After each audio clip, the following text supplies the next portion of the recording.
வணக்கம். இன்றைக்கி ஜானூஸ் கிச்சனில் மாங்காய் ரசம் செய்யலாம். இந்த மாங்காய் சீசனில் இந்த மாதிரி ரசம் வச்சு சாப்பிட்றது ரொம்ப நல்லாயிருக்கும்.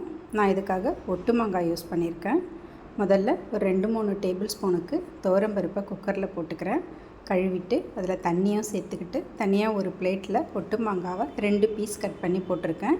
இதெல்லாம் மீடியம் ஃப்ளேம்லேயே வச்சு ஒரு 3 விசிலுக்கு வேக வச்சு எடுத்துக்கலாம். ப்ரெஷர் அடங்கினதும் குக்கர் ஓப்பன் பண்ணிக்கலாம். இப்போ மாங்காய்லாம் நல்லா வெந்துருச்சு, பருப்பும் நல்லா வெந்துருச்சு.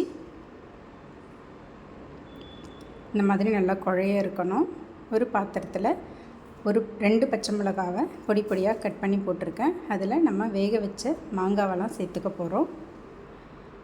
இந்த மாங்காவுடைய தோலை மட்டும் நீக்கிட்டு அதோடைய சதைப்பகுதியை மட்டும் அதில் சேர்த்துக்கலாம். இந்த மாதிரி சுரண்டி எடுத்து சேர்த்துக்கலாம். சேர்த்துட்டு இதை நல்லா மசிச்சு விட்டுக்கலாம். கரண்டியாலேயே இந்த பச்சை மிளகாயெல்லாம் நல்லா நசுக்கி விட்டு மசிச்சு எடுத்துக்கலாம். இதோட காரம்லாம் ஏறணும். இந்த மாதிரி மசிச்சுட்டு நம்ம வேக வச்சு வச்சுருந்த துவரம்பருப்பையும் அதில் சேர்த்துக்கலாம். துவரம்பருப்பையும் சேர்த்துட்டு ஒரு வாட்டி நல்லா மசிச்சு விட்டுக்கலாம்.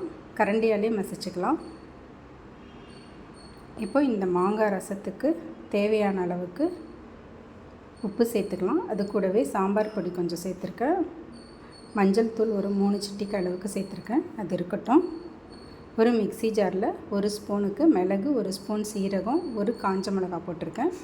இதெல்லாம் கோர்ஸாக அரைச்சி எடுத்துகிட்டு வந்து அந்த நம்ம கரைச்சி வச்சுருக்க மாங்காயில் சேர்த்துக்கலாம். நமக்கு தண்ணி தேவையான அளவுக்கு திட்டமாக சேர்த்துக்கலாம். இப்போ ரசத்துக்கு எல்லாம் ரெடி ஆகிடுச்சு. உப்பு டெஸ்ட் பண்ணி பார்த்துக்கலாம். இப்போ இதை ஸ்டவ்வில் வச்சுட்டு நல்ல லோ ஃப்ளேமில் இதை கொதிக்க வச்சுக்கிறோம். இந்த மாதிரி நுரைச்சி பொங்கி வரணும். இப்போ இந்த நேரத்தில் இதில் ஒரு 10 பல்லு பூண்டு தோலோடு நசுக்கி போட்டிருக்கேன். கூடவே கொஞ்சமாக கருவேப்பிலை, கொஞ்சம் கொத்தமல்லி சேர்த்துருக்கேன். இந்த மாதிரி இதெல்லாம் சேர்த்துட்டு ஒரு வாட்டி கலந்து கொடுத்துடலாம். கலந்து கொடுத்துட்டு ஸ்டவ் ஆஃப் பண்ணிடுறேன். இப்போ இந்த ரசத்தை தாளிச்சிக்கலாம். 1 ஸ்பூன் எண்ணெயோ இல்லை நெய்யோ எடுத்துக்கலாம். அதில் கொஞ்சமாக கடுகு, வெந்தயம், வரமிளகாய் போட்டிருக்கேன். இந்த கடுகுலாம் வெடித்து வரமிளகாவும் சிவந்து வரட்டும். அவ்வளோதாங்க. தாளித்து ரசத்தில் கொட்டிக்கலாம்.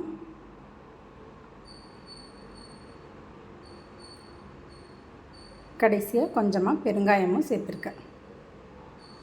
இந்த ரசம் ரொம்ப டேஸ்ட்டாக இருக்கும். மாங்காய் சீசனில் இந்த மாதிரி ரசம் வச்சு சாப்பிட்லாம். இதில் தக்காளியும் சேர்க்கலை, புளியும் சேர்க்கலை. இந்த மாங்காவோட புளிப்பே ரொம்ப நல்லாயிருக்கும் சாப்பிட்றதுக்கு. அவ்வளோதாங்க. நல்ல சூடான மாங்காய் ரசம் ரெடி ஆகிடுச்சு. இல்லை நல்ல சூடான சாதத்தில் போட்டு ஒரு அப்பளம் தொட்டுன்னு சாப்பிட்டாலே ரொம்ப நல்லாயிருக்கும். ட்ரை பண்ணி பாருங்கள். தேங்க்ஸ் ஃபார் வாட்சிங்.